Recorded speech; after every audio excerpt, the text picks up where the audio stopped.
vous faisiez attention à vos mots et vous aviez raison de le faire parce que vous parlez sous le contrôle d'un expert, c'est Christophe Miette, qui est le secrétaire national des cadres de la sécurité intérieure, autrement dit tous les officiers et les commissaires de police, autrement dit ce genre de scène. Vous les avez fréquentés et vous continuez à le faire d'ailleurs sur l'enquête telle qu'elle se déroule maintenant. Alors il y a des choses, on le voit, hein, qui filtrent malgré tout. La règle, c'est la discrétion pour être le plus efficace possible. Oui, tout à fait. En tout premier lieu, c'est les constatations qui sont primordiales. Ça dure combien de temps ?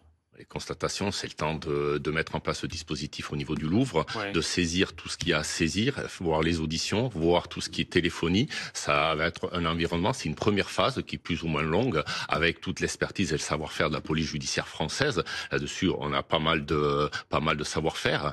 Ensuite, il y a tout le décryptage de ce qui va être du bornage, de la vidéosurveillance, du suivi, les objets avec l'ADN, les prises d'empreintes ADN ou de recherche de traces papillaires qui vont sûrement parler également, plus tout l'environnement avec le camion, le parcours du camion, le parcours aussi des véhicules, des deux roues pour pouvoir suivre et pour pouvoir analyser, pour pouvoir arriver à l'interpellation plus vite de ces auteurs. Alors on sait que les braqueurs, ils ont l'habitude d'incendier les véhicules et c'était ce qui était prévu également cette fois-là. Ça change quoi le fait que le véhicule n'ait pas été incendié ? Une bite d'information. On peut présumer, alors je ne suis pas au cœur de cette enquête, mais on peut présumer pourquoi pas un GPS à l'intérieur de ce véhicule, de l'ADN présent au niveau du casque, certainement des cheveux, des poils ou autres à analyser, peut-être de la salive également à analyser qui vont parler.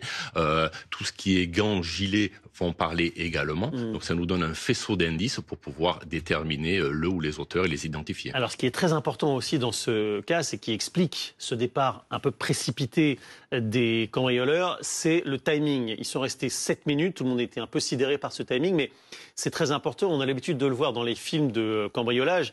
Les cambrioleurs, c'est toujours très très timé parce qu'ils savent que la police arrive dans un laps de temps. Il est de combien exactement ce laps de temps pour un endroit qui est aussi exposé que le Louvre ? Il y a évidemment beaucoup de policiers qui sont pas très loin. Tout à fait. C'est le Louvre au niveau de Paris, c'est névralgique. Bah oui. Vous avez énormément de policiers. La préfecture de police est à quelques centaines de mètres. Tout à fait. Quand l'alerte a été donnée, en moins de 2-3 minutes, vous avez des effectifs sur place. Là, nous devons le non-incendie de ce véhicule et le fait que les malfaiteurs n'aient pas terminé leur projet en incendiant, grâce à la dextérité des surveillants qui ont agi pour le bien et qui vont amener une mine d'informations pour les enquêteurs. Tout le monde a été un peu sidéré par la facilité avec laquelle ce cas a été mené. Vous aussi ?